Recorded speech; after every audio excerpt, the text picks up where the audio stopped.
Aprobado na ni Albay Governor Edsel Grex Lagman ang project proposal para sa pigo-opresir na scholarship program kan gobyerno probinsyal sa mga kwalipikadong estudyante na nasa medical courses.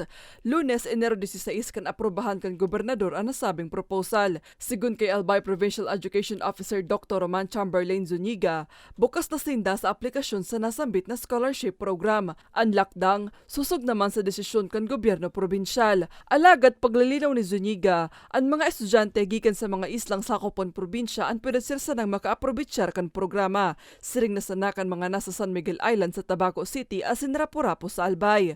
Iguan na kaming dating 21.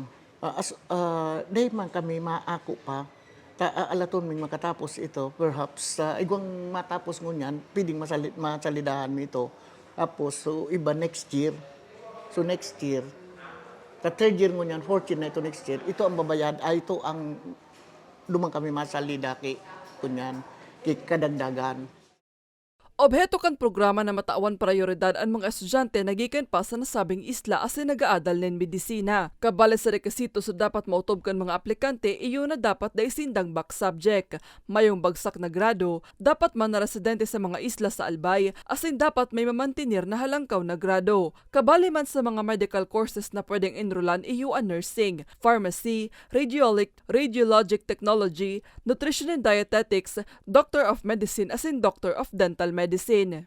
Kung iyan maitaw sa indang chances na iyan, dapat asikasuhin indang maray, dahil mag-arog kan iba dyan na nasa kabangaan, nagbinua, naglinuko, so iba nag-agong, nabayaan sa pag-eskwela, ang kaira kayan, sinda buda sa mga magurang, tayo man nakapirma na iyo ang mabalik ang kwartang iginastos sa sainda.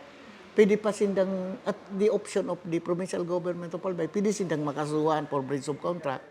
Pagdudoon pa ni Zuniga, kinakaipuan man na magtrabaho ang saindang scholar sa laog ng 8 taon sa mga rural health unit o ospital sa saindang lugar bilang karibay sa saindang ipigtaong tabang.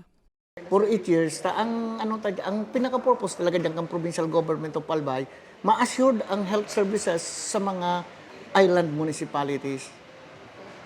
May mga generally pa ang nangyayari sa mga taga-Rapu-Rapu pag mga professionals na maarali na kumbaga let us accept the fact na yun ang katotohanan na sa lugar na iyan diit ang sa indang chance para mag-develop nidang marayan sa indang pagkabuhay lalong-lalo na in terms of finances.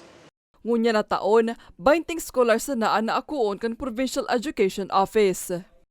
Para sa mga baretang tatak, Bicol, Maria Lorenzana.